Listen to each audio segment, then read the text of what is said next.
Hello everybody, hope you're all doing well. Welcome to Roadwarden. This is a game provided to me by Assembly Entertainment. They provided me the key, and this is not a sponsored video, but they were kind enough to give me a key. So, to kind of preface things, who or what is a Roadwarden? So you are Roadwarden, a brave stranger putting their life in danger to make a difference in a grim fantasy world. While most people would never risk a solitary journey through the wilder parts of the land, you willingly accept the struggle. You guard travelers, connect isolated villages, support merchants, and repel attacking creatures, bandits, or even the undead. Now, this is heavily a story-based decision game that we will be able to explore and enjoy. So, everyone knows to stay away from the wilderness. Most people would never risk a lonely journey. Road Wardens not only accept this struggle, they embrace it. They deliver messages, assist merchants, burn human corpses, and if possible, get rid of the beast and highwaymen. They live on the road, die young, and retire early. It's a dangerous job, but a respectable one, and it pays well. I leave the safety of the city walls. Oh, I still have my doubts. I will leave the safety of the city walls. So please select the difficulty mode. This choice can't be altered. So we have casual, standard, and restrictive. I think we'll go with standard. Just a regular set of rules, kind of show you the best representation of this game. The wall is still standing. There are no wolves around, no stench of blood. Good signs. This should be the place you're looking for. You were supposed to meet with a group of soldiers, but you hear no voices, no sound of labor. The gate is ajar, but the camp isn't safe. It may keep away the goblins and pebblers, but not beast folk, no trolls, and the night is near. Your palfrey breathes heavily. It had a long day. Alright, so let's see now. Yeah, that's pretty much we can save and do a little bit of quick loading. I'm not going to quick load. I'm going to stick with the decisions I make and with my understanding. So let's see. I need to look around cautiously. I dismount, sneak through the gate. Let's peek inside. I get off the horse and enter the camp briskly. I get off the horse and enter the camp briskly. Your heavy boots hit the ground and the pain of the long ride finally catches up with you. You stretch out, bringing your back and legs comfort. All you want now is a table, a decent chair, a nice mug of beer, and some warm stew. With any luck, your axe won't be needed here. Alright, so take care of yourself. If you're hurt or exhausted, some actions won't be available to you. The weaker you are, the higher chance you'll die in combat. I'm sure we won't be any combat. This is fine. I approach the gate and ready to walk. If it's a military camp, it doesn't look the part. Plenty of wasted space, the fire pit is cold. Two people are sitting at the table. Tired and disheartened, they're looking in different directions, paying no attention to one another. One of them is holding a cup. Okay, I walk towards them. It takes them a few breaths to glance in your direction. First person greets you with a wave of his hand. There are bags under his eyes, his beard is messy, despite the simple shirt. He's wearing durable, decent boots. A mace, with a head covered in iron, hangs at his side, but he doesn't reach for it. I take a look at the second soul. Just like you, she's wearing I have no idea how to pronounce it, gabison. She's wearing a gabison, but hers is a little bit loose, as if she took it off a corpse. Her head is shaven, and she is protecting herself from flesh-eating bugs. Her eyes are wary yet kind. She smiles. Considering the squads was sent here half a year ago, these two surely look the part. Though there should be more of them. 8, you believe? Let them speak first. I don't want to give them any sort of information that would help them communicate with me. It's nice to see an unarmed traveler in this god-forsaken shithole. Makes me just a tiny bit hopeful. The bearded man's voice is strong yet timid. You'll be staying the night with us, I guess. We're soldiers, he and I, adds the armored woman. Her moment switches from half sleep to relax. We'll do our best to keep the camp safe, but if you were to take the first watch, it would be a huge help. Travelers ought to help each other, wouldn't you say? You think for a moment. To fully rest, you need a good sleep. I mean, I'll say I'm exhausted. I literally just got here. Give me a bit of rest before I start a watch. The man looks away. If you say so. Though you better keep your axe nearby. The nights here can get spooky. I'd say sinister, the other soldier snorts. I asked them about the lieutenant. You wonder how to phrase your question. Alright, so we got a friendly way of presenting it. Whenever you meet new people, you can influence how they perceive you by selecting one of the attitudes. So this is a pretty cool feature, especially since you can add a bit more character to what you say. So let's see. We can be friendly, playful, distanced, intimidating, or vulnerable. Be sad. Let's make ourselves seem vulnerable. Kind of give them the wrong impression. I had a long journey. I need to have a word with your lieutenant. The woman stands up and approaches you. She pays little attention to the sword at her side. Her shoulders are straight, eyes worried. It's me, traveler. Are you in trouble? There's only the two of us here, but if you're lost, we'll take you to the nearby inn right after sunrise. Actually, I'm your new Roadwarden. Really? The soldier in the shirt leans forward. That explains how you got here in one piece, all by yourself. Though, you look exhausted, adds the other soul. Don't you have a mount? I have a horse. It's waiting outside. Shouldn't you unsaddle it? I bet it's tired.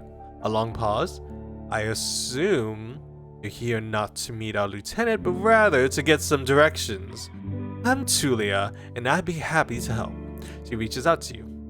So I'm having a bit of time trying to figure out who's talking, to figure out what voice, but, well, as long as I read it well, I guess. Let's see, I shake her hand. It may be a trap, sit back. No, I'm gonna shake her hand. How do you want people to call you? Oh, well, let them call me... Wumbo. Confirm. Her grasp is confident. The shake is slight. Just keep your horse away from the tents. She steps away. You don't need to smell its dung. There's this one issue. The soldier in the shirt also rises to his feet. We've no tents to spare. You'll have to use a blanket or something. No problem. I enjoy observing the stars. I should get used to sleeping on the ground anyways. You walk through the gate. Your mount looks around and snorts anxiously. Not many humans could ride a horse.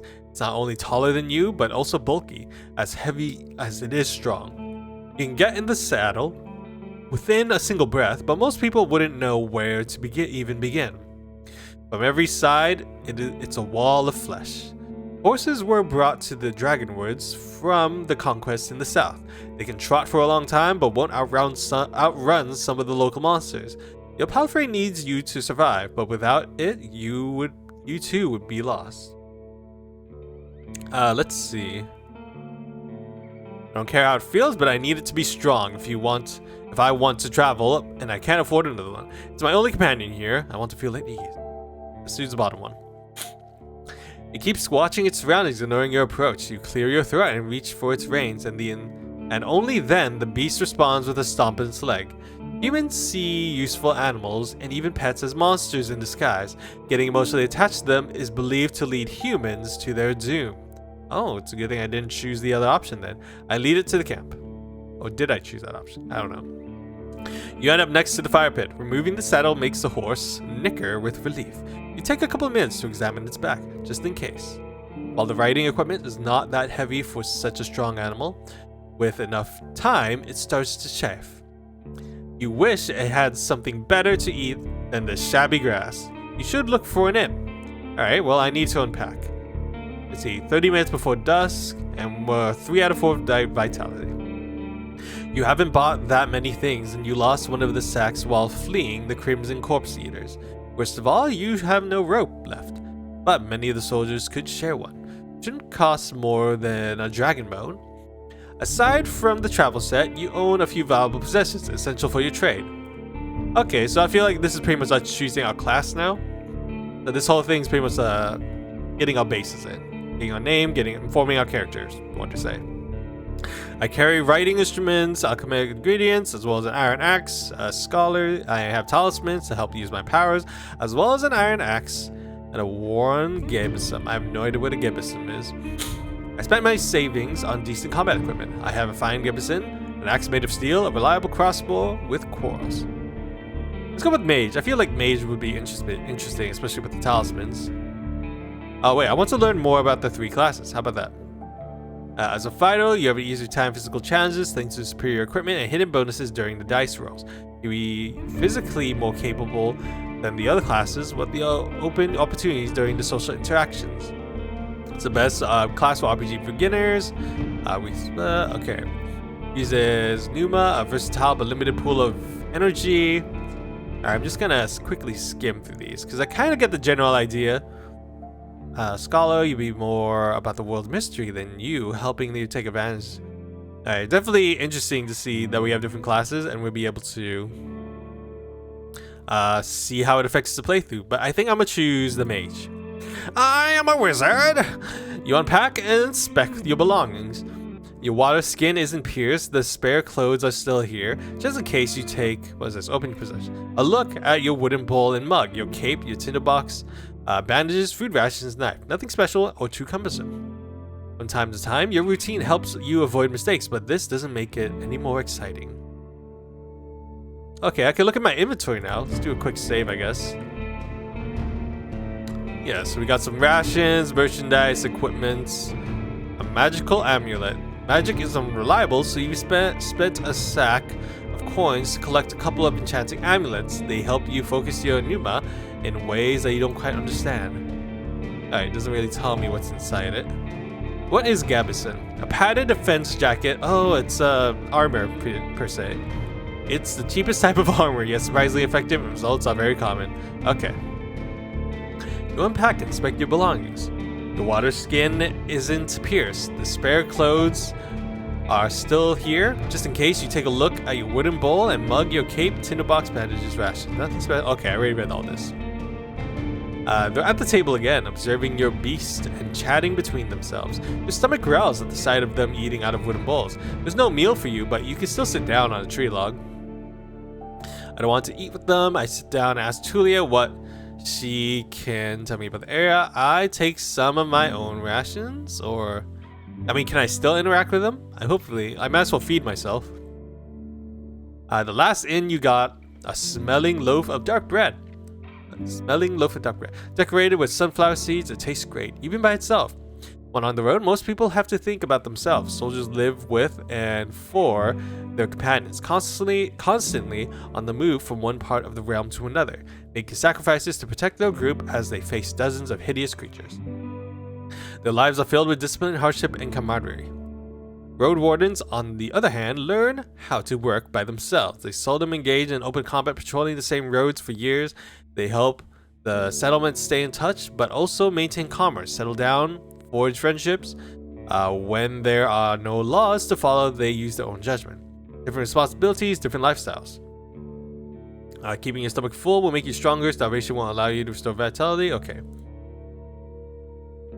She's focused and chooses her words carefully. She looks away only when she's gathered her thoughts. I can only say as much as I know, and that's not much, she nods towards the other soldier.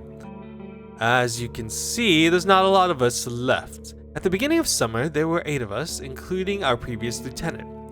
5 of us are dead, and 1 has run away in tears. We're also strangers in this land, answered her companion. Any piece of information may help me to do my job. Man leans forward, his legs shaking nervously. He sounds like a kid asking a bard to sing one more story, tell a joke, or do a magic trick. Whatever it takes to escape the boredom. His untrimmed beard hides a much younger face than you originally thought. What did the officials tell you? I expect not that much. No soul governs these lands. Let's see what I've discussed with the officials to stay between me and them. Nah, I'll share it. I share what I consider to be relevant. You tell the soldiers how little guidance you received, since the area is too far away from Havlavan to keep it under control. You were warned that it's untamed and unknown. Who knows how many villages, bandits, or monsters may be found in these unmapped hills and forests. From time to time, new people come here to look for boundless opportunities. Most of them never return. Do they turn into walking corpse, or find what they're looking for? No soul could tell me, so I was looking for your guidance. The lieutenant drinks from her cup and crosses her legs, ankle on knee. Seeing her chair makes you doubt she'll ever find a comfortable position. Now, where should we start? Ooh, we got quite a lot of options here. What should I know about the peninsula? How about that? I'll tell you what I know, and you'll be the judge, say the lieutenant. How long did it take you to get here from the city? On the decent palfrey, I'd guess it would be 3-4 days. When you confirm, she continues, from here you can reach the coast in about a day, as long as you don't make any stops. You know the situation, why no ships can get here? You nod. The sea route allows Hovelin officials to keep in touch with the coastal villages. Collect taxes, move the soldiers, collect lumber, deliver tools, but maintaining order on a wild coast such as this one is like filling the ocean depths with coin. Because of the rocks, you can hardly stop a ship 5 miles from the shore, and boats can't get much closer. She nods. I don't know much about fishing, but there's not that many people living by the shore, and they don't crave to stay in touch with the city folk. And she pauses. Her companion carries on. No soul from the north ever came to the camp, but when we traveled to the roadside inn, Pelt of the North, they were happy to trade and to play dice. Why not just stay at one of the settlements? The man clears his throat. I mean, you know, we're to guard this road. This camp is our post, and well, he turns towards Tulia. He lowers her voice. Don't take it the wrong way, Wumbo, but are you a devout soul? Like most city, I believe people should unite their strength to overcome the threats of nature, dark magic. Everyone will be judged for both good and evil deeds. I'm part of the United Church. For many years, I supported a monastery that does its best to advance mankind's spiritual growth. Artistry, herbalism, and magical research. I follow the teachings of the Order of Truth. That sounds more in line with being a mage. I'm from a small village. For me, freedom of shell, Numa, and soul are the main virtues of life. My community is unique and independent, and so are its members. I have a place in my fellowship. I have a strong connection to nature and spirits, and follow the path of the ancestors. Some of my beliefs may be considered sinister and treacherous, but the city folk, you'll probably call me a pagan. I'm gonna say Order of Truth. That sounds nice. Oh, I see. She hesitatingly looks away. I don't know much about the rivers of faith, but I'm sure we're not that different. I'm unite myself, she says with a sort of pride in her voice. So she follows the United Church.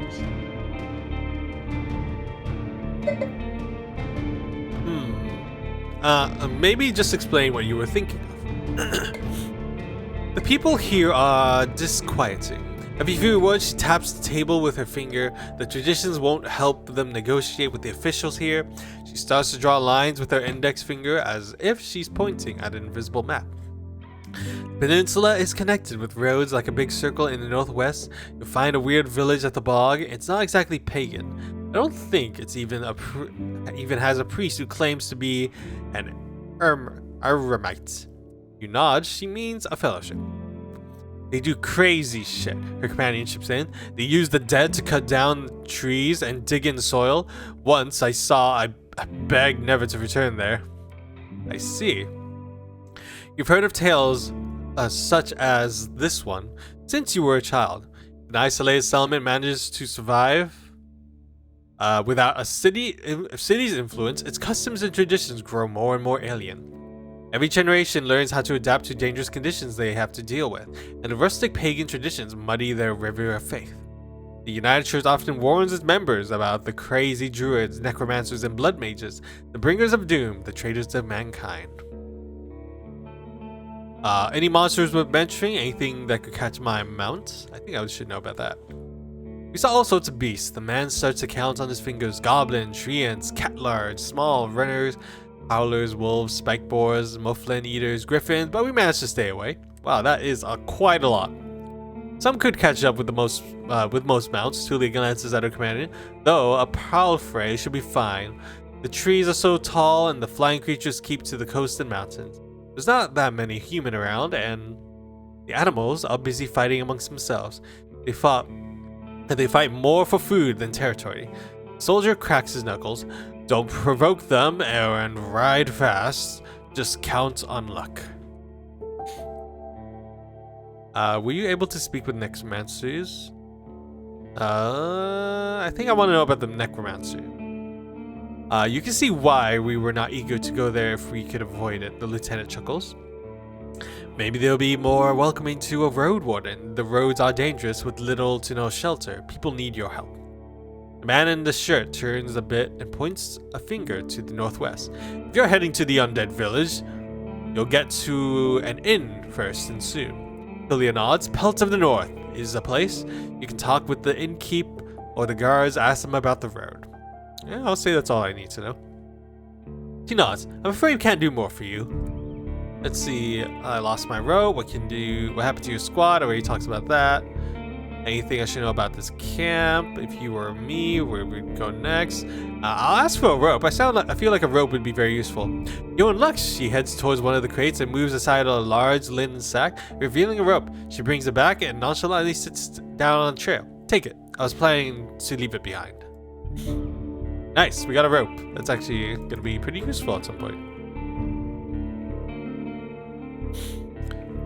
Before I continue my journey, I need to ask them about the Roadwarden. Oh, the previous Roadwarden. I am curious as to what happened to him. Tula takes a deep breath. Aren't you a bit late for a rescue mission? We haven't heard from him for almost half a year. The soldier speaks for a bit between themselves, trying to get their story straight.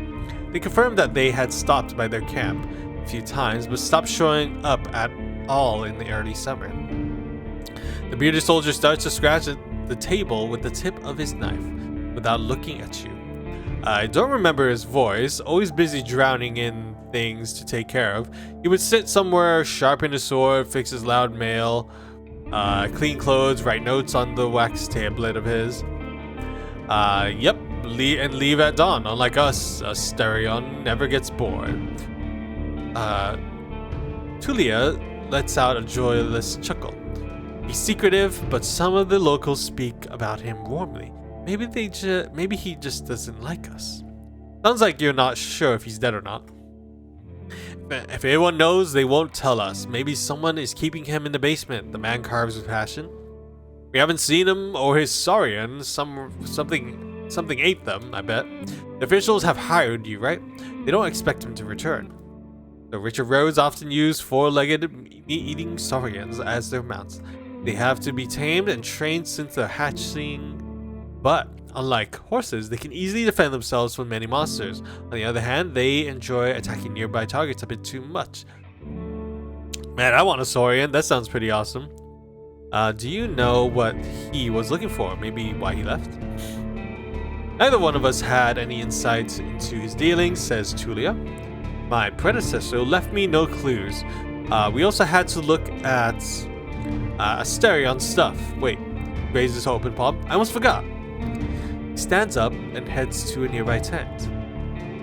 He has kids in a village near Hoveland. I was planning to take all his things there: a pouch, a second spear, a decent bow, some potions. Quite a treasure. She glances at you, but I would much prefer to bring them the truth about their father. So you want me to find out what happened to him in exchange for his stuff? Here's the catch. She dusts off hilt of the sword. We've hired a messenger to ask the commanders for further orders. Since she hasn't returned, and you know nothing about her, she either ran away or something happened to her. She sighs with resignation. We are meant to stay here until fall. What do you think? Come to us, tell us what you've learned about the man, and we'll get back to Hoveland together? You think about your real mission. You're planning to return to Hoveland in the early fall anyways. If he's alive, I don't think he's going to be happy about me taking away all his possessions. True, but he's considered dead. I doubt he'll begrudge you anything. And who knows? You may just find his shell lying on the roadside tomorrow. He wears mail, uses a spear mostly, maybe 5 feet tall and stout, long red beard, short hair, pale face, rarely smiles. She glances at her companion, but after he adds nothing, she sits down and stretches out her legs. So, find out what happened to him, dead or alive, left, just let me know. Alright, I think I know everything. I kind of want to progress now. Are you sure? This Biederman says. We may not be around next time you come here. Nah, I'm pretty sure we're prepared. We very much should. Tulia sighs with relief, and you'll need a lot of sleep on your journey. Stand up and prepare for the night. You go to the barrel, splash some water on your face, which makes you even more aware of how much you need a bath. After the night, it will only get worse. Your horse is already napping, still too anxious to lie down. I look for a place protected from the wind. I use my bag as a pillow, put my blanket on the ground, and cover myself with my cloak. You're unused to sleeping in the harsh conditions, but it's better than nothing. The weather is gentle, maybe you won't catch a cold. The stars instantly inspire your dream, both with their splendor and by making you look for patterns and shapes among them. Job stops tomorrow. I focus on the real goal of my journey. The Merchant Guild wants to take control of this realm. Your watering duties are secondary. First and foremost, you need to explore the peninsula, learn about the territory, resources, and threats, get to know the locals, and if you can, convince them to consider negotiations with Hovland, officials, and traders. Could the tribes resist the soldiers or be a threat to the priests of the United Church? Are there any forbidden practices that need to be eradicated, such as blood magic, necromancy, robbery, or slavery? At least I have time. 40 days to be exact. I need to be as thorough as I can. Let's see, once you finish your reconnaissance, you should speak with Tulia and return to Hovland. There, you'll report back to your employer and get your reward. In the meantime, you have your own goal to pursue. Let's see, I need to find a new life for myself. I have a difficult past and I want to be forgotten. I just want to help people, make this region safer, locals. I want to be remembered as a soul who brought peace and order to this realm, a hero. If I gather enough connections, I'll use it to become a major player in the Merchant Guild. I need to gather some extra coins so I can retire early, live with prosperity and safety. I need to gather some extra coins so I can help a person I care about. Let's say this first one. You have asleep. Senses are catching the sounds of the wild forest. Your instincts keep you alert and anxious, though the pleasant, humid late summer air evens it out slowly. You're thinking about your goal, but you need to gather your strength. Alright, sleep. Sleeping on the ground, your blanket won't be much of a bed, and the palisade barely covers you from the wind. Sleeping here will be severely uncomfortable. I don't think I have a choice, really. Let's see, can I do anything to? You don't need to eat right now. So I don't think I have anything I could really use as my archive. Okay, that's just like a history. I don't think I have anything I can use, so I'll just go ahead and say sleep. We'll see how that ends up for me. Take a look at your amulets. For most people, they would be nothing more than trash, but you wouldn't sell them for a pouch of dragon bones. Use them to shape Numa at your will. With these little memories, the few spells you're familiar with are far more reliable. Who knows? Maybe there are already some power held in them. You look at the old, through clean bandages that remember dozens of herbal balms and wounds. You can put them on your hurting muscle, bruises, and scratches, then hum an old song about time, which either heals all wounds or kills us too soon to let us bother with our problems. After a few hours or so, the linen will warm up, confirming it did its job. Maybe it will even out the pain of sleeping on the ground, though you'd lose some of your energy. I don't know. I feel like this would be too early to be using a bit of Numa. I feel like we could probably brave through a hard night's sleep. So, I'll say my Numa is more valuable, at least for now. Alright, hopefully I don't regret that. But we did lose our heart, it seems, and our appearance. People are hesitant to trust you. We have a dirty face. I have 4 to 5 Numa. You're surrounded by sunlight. Your back begs you to stand up. Before you fully awake, you smell a roast. No burning meat. Burning meat. Burning rotten meat. Disgust crawls towards your conscience. You stand up normally, you would dust off your cape and blanket, but your instincts are stronger than your routine. Your horse is looking around nervously. Your bags are where you had left them. You see an open gate. Oh, something's happening out there. Both soldiers are standing near a humble pry. The man in the shirt looks at it contemplatively. Tulia is the first one to address you. Wumbo, she greets you with a nod. We use this horse's manure for the flames, so don't worry about cleaning it. What? They use manure for the flames? That's a bit... I've never heard of that before. That actually sounds very disgusting smelling. You see a corpse among the flames. It's impossible to tell if it belongs to a male or female, but if it was an adult. The burning process won't be over for a couple hours. A traveler or an undead? The latter, a young one. He lacked the pneuma to understand that she couldn't get inside the camp without climbing. I stabbed her with a spear from the safe distance. She shifted her weight, one more fog, and she'd be a real threat. Even now, it took a couple of hits to knock her down. Sooner or later, every human cell wakes up, gaining more strength. With each soul it devours, and each moment it spends in the fog. Burning the dead is not just a religious practice, it's a necessity.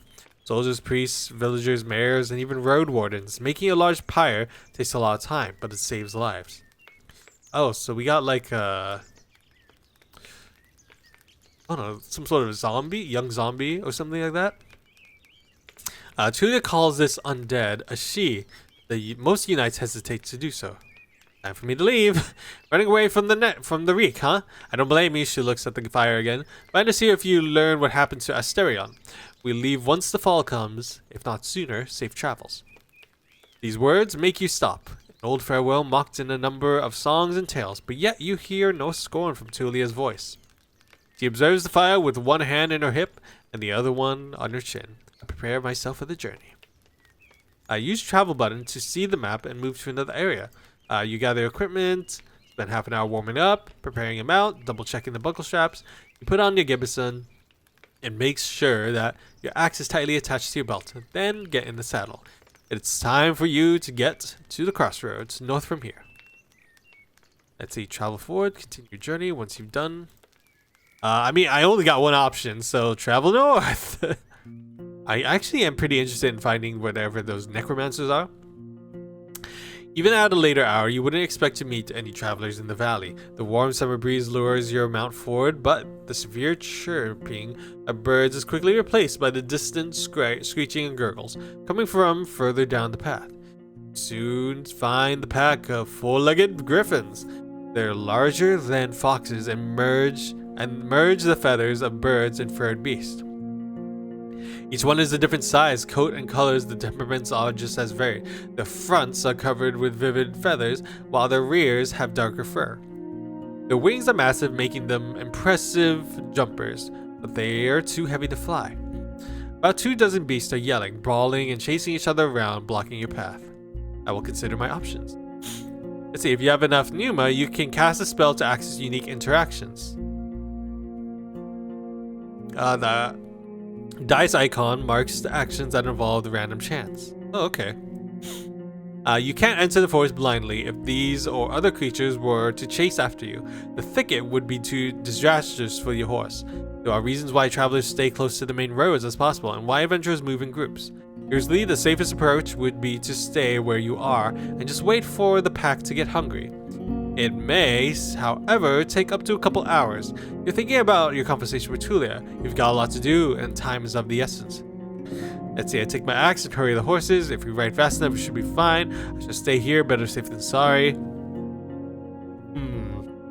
They did say I would be fine with my horse. I feel like I don't really want to use pneuma too early. I mean, they can't fly, so that's not really us to worry about.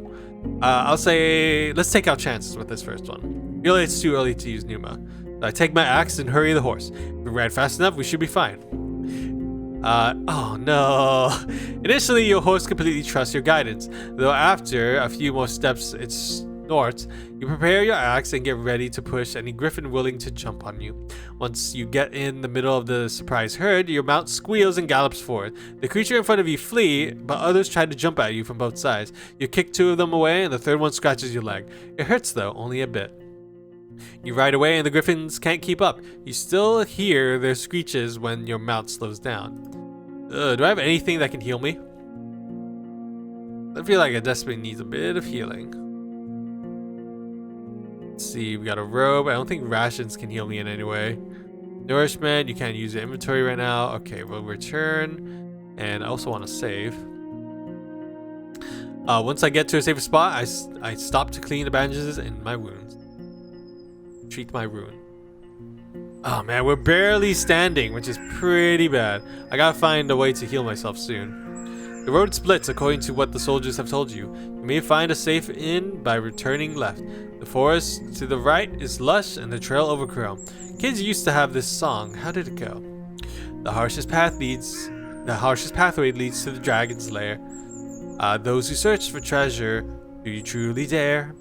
The signpost in front of you doesn't make your situation much clearer.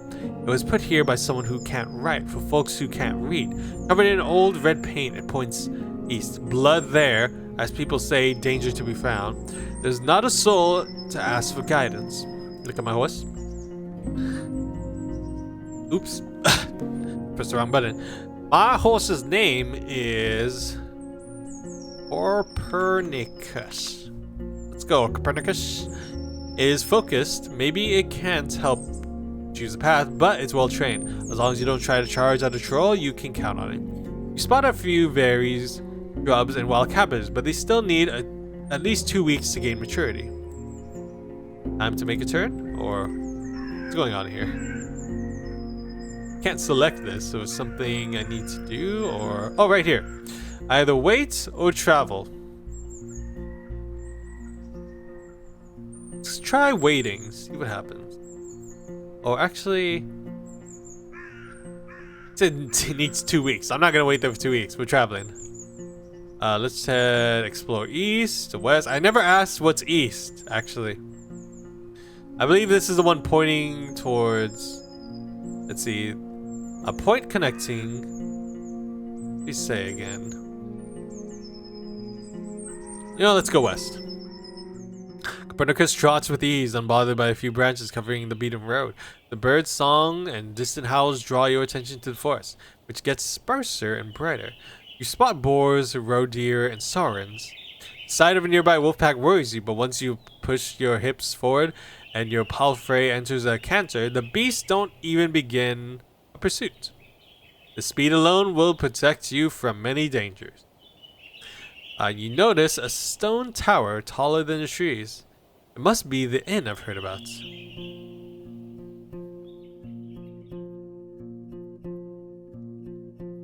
Inns like this one fit the regions traveled by merchants, but you wouldn't expect a place of this size in the Forsaken Peninsula.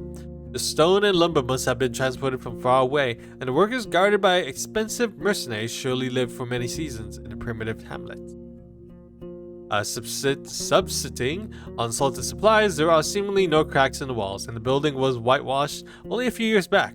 The road is wide and beaten. Dozens of souls could hide, if not in the building, then at least in the yard. The expenses and labor put in this fortress were worth many trading ships.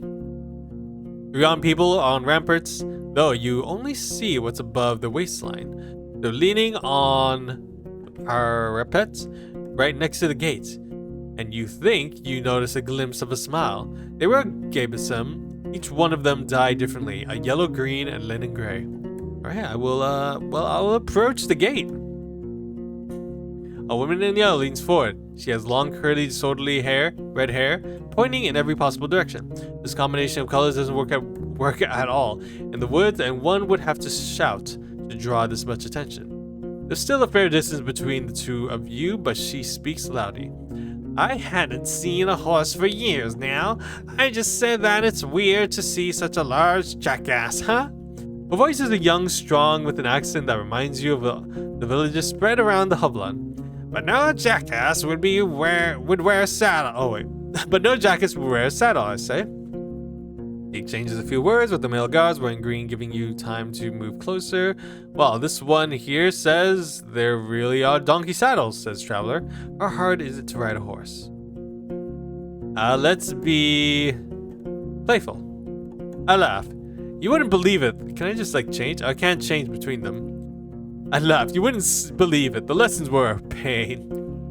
Get off your horse, imitate the silly walk from the day that followed your first long journey. When your whole shell was crying, you illustrate the pain as you move your hands from the back to your hips and thighs. In return, the guards tell you about the time when they had to carry their friends with bitten off legs for 3 days straight. though the heart of the woods. Meanwhile, the other guards open the gate. Dang, that's pretty hard. You may be in good mood, the woman in yellow jacket smiles at you, but don't get so noisy. When you talk to a boss, the man never smiles. He has the world's suffering sculpted to his face. He leans you under the roof, under which your palfrey can rest, tethered with a cord to a wooden post, near some old hay. Once you're ready, go inside, speak with the boss, and maybe you're hungry. The other guard takes care of various chores. They peek at your mount every now and then as they're splitting firewood, cleaning their clothes, weeding the garden patches, and moving chairs. Two of them are making a rope. You head towards the inn, hearing the piercing scream of a boar from the other side of the yard. Alright, I open the door. Look at the layout of this place here. A lock window. If you are in the inn in the morning, you can spend the entire day on resting. Oh, I desperately need a rest. The locked windows make the air stuffy, and the weak fire is in the stove hardly lightens up the hall. A muscular man is sweeping the floor near the stairs, but after he glances at you, he leans the broom against the wall and heads behind the counter. You're lucky to show up. His voice is deep and soft, with a city-like accent. He observes you with a keen attention, yet avoids your eyes. I've a keg of decent ale, wormwood, bog myrtle, juniper, berries, cat's foot. He fills a mug carefully and puts it on the countertop. It's going to spoil soon today, maybe, and we don't drink here before the eve, and I hate to see the good stuff going to waste. His dark skin, almost purple, rare even among the southern tribes, and his hair is naturally bluish. His clothes are quite fancy for manual labor, and the elegant tunic wouldn't stand out in the city square. I stand at the counter. The planks let out a creak after every step you make, so you slow down a bit. You could swear the innkeeper made little to no noise. Here you go, he pushes the mug forward, but just so you know, my pelts of north doesn't belong to Hovelan. You can sleep on the floor if you wish so, but if you want a better meal, you'd have to pay. We may have some leftovers from dinner, but I need to check. We will be friendly, because he seems like a nice guy. Thanks for the drink. I see you know how to make friends with a Roadwarden. He meets your eyes with a puzzled look, then grabs a wet cloth and starts to wipe down the shelves. From time to time, your conversation is interrupted by splashes of dirty water in the wooden bucket. Well, nothing is truly free. I have worked for a soul of the road, but I don't need a new mouth to babble. He speaks slowly, yet audibly. I value my time. You should value yours. Ignore the ale and tell the man I have a couple questions. Let's drink the ale. Can't let it go to waste. The dark room and the wooden walls of the mug make the liquid look as brown as a chestnut. The Leah in the spring hits your nose, and the first sip is even too complex, too flowery. While the brewer has used fancy ingredients, the exotic liquorants ruins the aftertaste. Now you know why there's so much left. Maybe it takes an acquired taste. The innkeeper nods. I was hoping to see someone willing to patrol the roads. Maybe you help me with a worrying thought I have. Which is... There are brigands in the woods. Our place is a stronghold, so I'm not afraid of an open strike. But they've gotten more active in the last 2 years. One day they may steal our furs, and I've no doubt they're the reason why merchants come here only once. Having bandits around gets expensive. He rubs his hand together, camouflaging his paws. I want you to reach Howler's Dell. Northwest from here, it's the largest settlement around. I'm sure you'll get there sooner or later. Ask Thias the mayor about Glacia, the bloodthirsty wolf of a woman. I've heard rumors about a raid in the north. If Glacia is ready to break the truce with the locals, I'm willing to join forces with them to get rid of her band. He looks at the nearby dragonbone. Not too difficult, right? Just do it, and when you have the chance, a couple days won't make much of a difference. I'll pay you 2 coins when you get back here with the news. Fine? 3 coins? He observes you for a moment. 2, he growls. Wait, is this Numa? What do you have for sale? Oh, do I have something I like to buy? I could definitely like to eat something. Yes, I feed the boar. I feed them to the boars. I won't give them away for nothing. He tells you to wait, then leaves the building for a few minutes and returns to the wooden bucket with a long stick ending with a hook. Go through the gate and turn left. You'll see a bunch of bushes. We need some berries. Bring me a bucket full. You'll be done in half an hour or so. Your horse could use a nap anyways, and I'll prepare you something to fill. The hook is not made for metal or wood. Its long curved claw almost black. Reach for the tool. Half an hour. That's quite a lot of berries. The tools are cold and not heavy. You notice a pair of thick gloves at the bottom of the bucket. The berries are not a problem. The innkeeper smirks. Unlike the snakes, they better scare them away with a stick or move them with a hook and protect your hands. The little ones won't eat you, but don't get bitten. I'm sure you know how to be patient. I'm literally sitting here with 1 health. I would be so mad if I get done in by a tiny little snake. Fine, I'll go right away. You step outside. Copernicus is moving around slowly, so far as its cores allow. You hear the sounds of work coming from the armorer's bookshop. Let's go for the berries. It's gonna take some time. Might as well get that done. The innkeeper knew what he was talking about. He put on the gloves and looked through the bushes from a safe distance. It doesn't take long before you notice the first serpent lying on a rock somewhere in the thicket. The creatures are not that large, and even some of them hiss at you or slither closer. Jabs of the hooks keep them at a distance. You don't know much about these berries. They are round and reddish. You wouldn't trust such a color even if you were looking for food in the wilderness. The plants don't have thorns, but the leaves are harsh. So you make sure to thoroughly cover your skin with your clothes. You have to look through many bushes to fill the bucket, but the presence of the insects and snakes don't allow you to relax. I gather the berries and go back to the inn. You return to the courtyard. 2 of the guards are participating in a friendly skirmish. The wrestling is accompanied by a crowd. I enter the inn. The lock windows make air stuffy, and the weak fire in the stove hearty. Actually, I wonder if I could have traveled, because I saw the travel button pop up. I wonder if I could have done something else.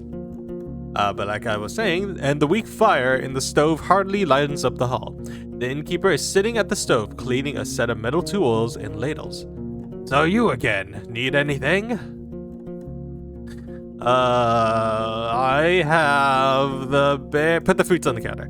Great, he peeks inside the bucket. I've got cabbage stew with a few goose chunks for you. I'd serve it even to merchants, if there were any around.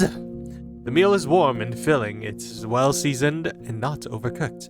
And like I've said, I really have food to spare, but feel free to ask if you ever stop by. You may be lucky, and I've been cooking my whole life. Keep chewing. And how did that old hook of mine work for you? I see you still have your hands.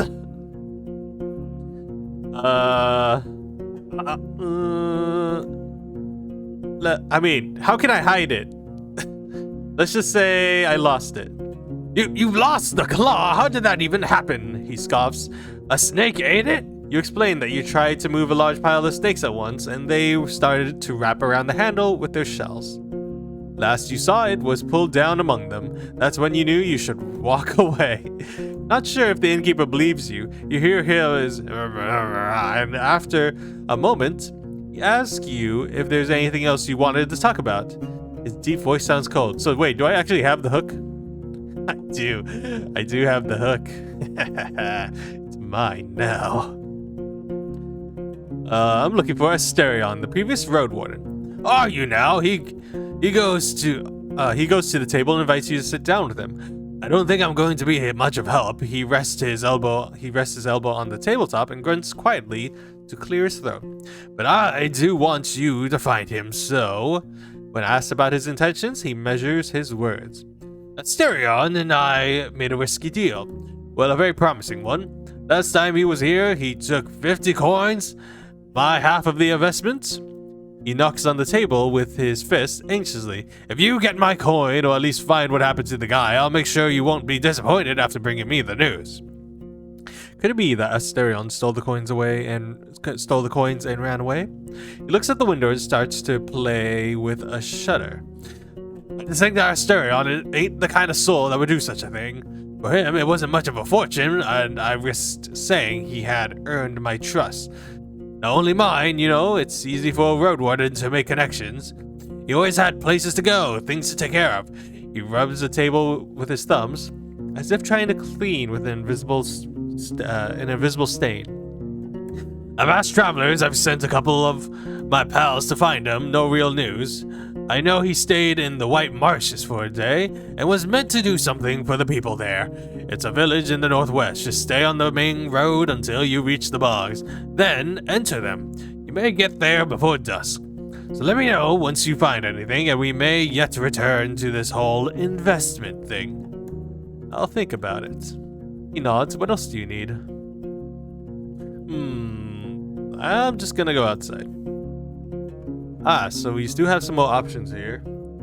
But I think we're kind of reaching time for this video. So, hope you guys enjoy that. This is an interesting game. I love how it's just kind of like leaves you to visualize the thing. Because it gives you like the image of the scenery, the map, what's going on, but then all of it really is left to like theater of the mind through all these descriptions. It's kind of reminiscent of, well, kind of like a D&D session where you just hear the description and you make your choices accordingly. But yeah, I definitely enjoyed this game. I definitely probably play this more on my own time. Definitely would be fun to play this on the Steam Deck actually. But I hope you guys enjoyed this video. There are links in the description to this game if you guys are interested. This is only, I feel like I only touched a very small portion of this game. There was a lot of text to read, but it was very interesting to read. But yeah, thank you all for watching. I hope you all enjoyed this video. Remember to like, comment, share, subscribe, and until then, I will see you all later. Goodbye.